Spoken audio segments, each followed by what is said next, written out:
নমস্কার বন্ধুরা, আজকে আমি আবার চলে এসেছি আমার ইউটিউব চ্যানেল বাহারি রান্নাঘরে। আজকে আমি একটু খুব সহজে চিলি প্রন করে দেখাবো।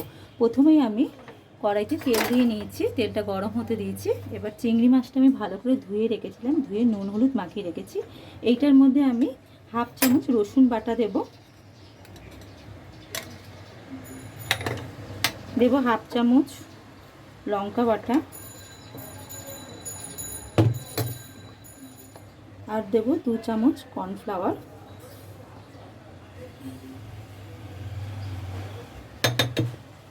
দেব একটা ডিম,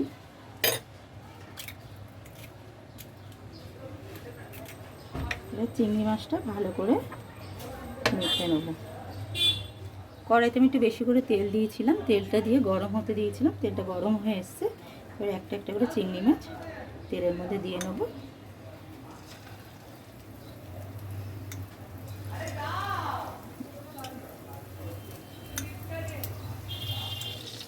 একবার দেখুন আমার চিংড়ি মাছগুলি ভাজা হয়ে গেছে, আর একবার দিয়েছি চিংড়ি মাছ কিছুটা। এই চিংড়ি মাছগুলি ভাজা হতে হতে আমি সবজিগুলি একটু রেডি করে নেব। চিংড়ি মাছগুলি দেখুন আমি ভেজে সব তুলে রেখেছি, আর চিংড়ি মাছগুলি ভাজা হতে হতে আমি সব সবজি কেটে নিয়েছি। আমি নিয়েছি এটা বড় একটা পেঁয়াজ টুকরো টুকরো করে কেটে নিয়েছি কিউব করে, আর নিয়েছি একটা ছোট ক্যাপসিকামও কিউব করে কেটে নিয়েছি, আর দুটো টমেটোও নিয়েছি কিউব করে কেটে ভেতরে দানাটা ফেলে দিয়েছি। আর নিয়েছি হচ্ছে 4খানা কাঁচা লঙ্কা মাঝখান দিয়ে চিড়ে নিয়েছি, আর হাফ ইঞ্চি আদা আমি কুচিয়ে রেখেছি, ওইটা লাগবে আমার। আর হচ্ছে 10-12 কোয়া রসুনও আমি কুচি করে রেখে দিয়েছি। কড়াইতে আমার যা তেল ছিল সেই তেলটাতেই আমার হয়ে যাবে রান্না। তেলটা আমার গরম হয়ে এসছে, তেলেতে আমি প্রথমে রসুন কুচিটা দিয়ে দেবো। রসুন কেটে কিছু বেশিই দেবো, আদা কুচি দেবো, কাঁচা লঙ্কাটা চেরাটাও দিয়ে দেবো, দেবো পেঁয়াজগুলো, পিস করা পেঁয়াজগুলো, ক্যাপসিকাম, এগুলো খুব একটা বেশি ভাজবো না, সামান্য একটু নুন দিয়ে নেবো। নুন দিয়ে একটু হালকা ভাজা হবে যে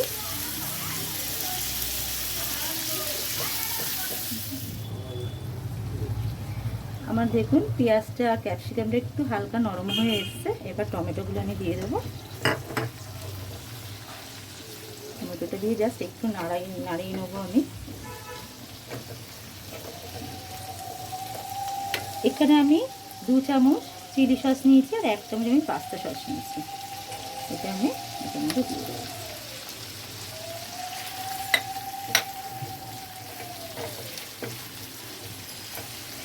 4 চামচ আমি টমেটো সস নিয়েছি,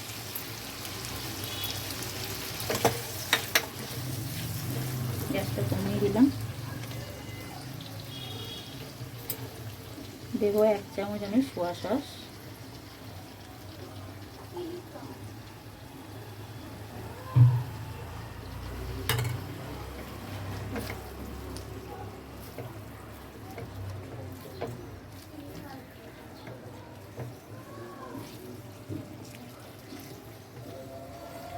দেখুন সবজিটা আমার একটু নরম হয়ে এসছে। মশলাটার সঙ্গে সসগুলি যে দিয়েছিলাম সসগুলির সঙ্গে হয়ে এসে এর মধ্যে আমি দেবো ছোটো 1 চামচ চিনি দেবো।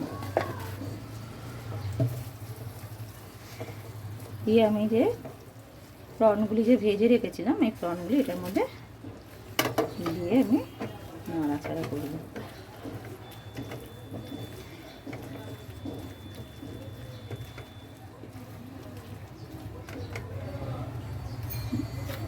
দেব আমি 1 চামচ ভিনিগার,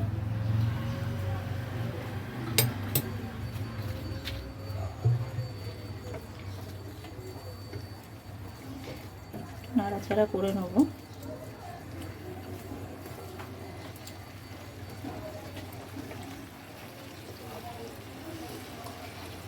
এবার আমি বাটিটাতে 1 চামচ বড় চামচের 1 চামচ কর্নফ্লাওয়ার দিয়েছিলাম, দিয়ে একটু জল দিয়ে আমি গুলে রেখেছিলাম।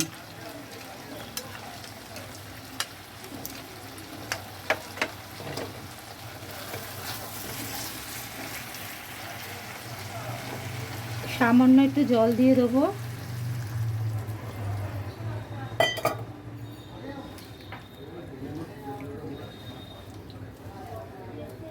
আর এই যে কর্নফ্লাওয়ারটা যে গুলে রেখেছি, এই কর্নফ্লাওয়ারটা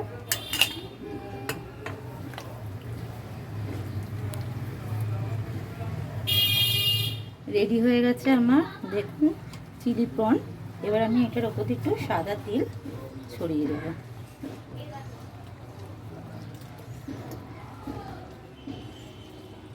গ্যাসটা অফ করে দেবো। এবার আমি একটা পরিবেশনের জন্য রেডি হয়ে গেছে আমার চিলি প্রন। আমি একটুখানি সাদা তিল আর কাঁচা লঙ্কা চিড়ে গার্নিশ করে নিয়েছি। আপনার বাড়িতে ট্রাই করে দেখবেন আর কমেন্টে আমাকে জানাবেন কেমন হয়েছে।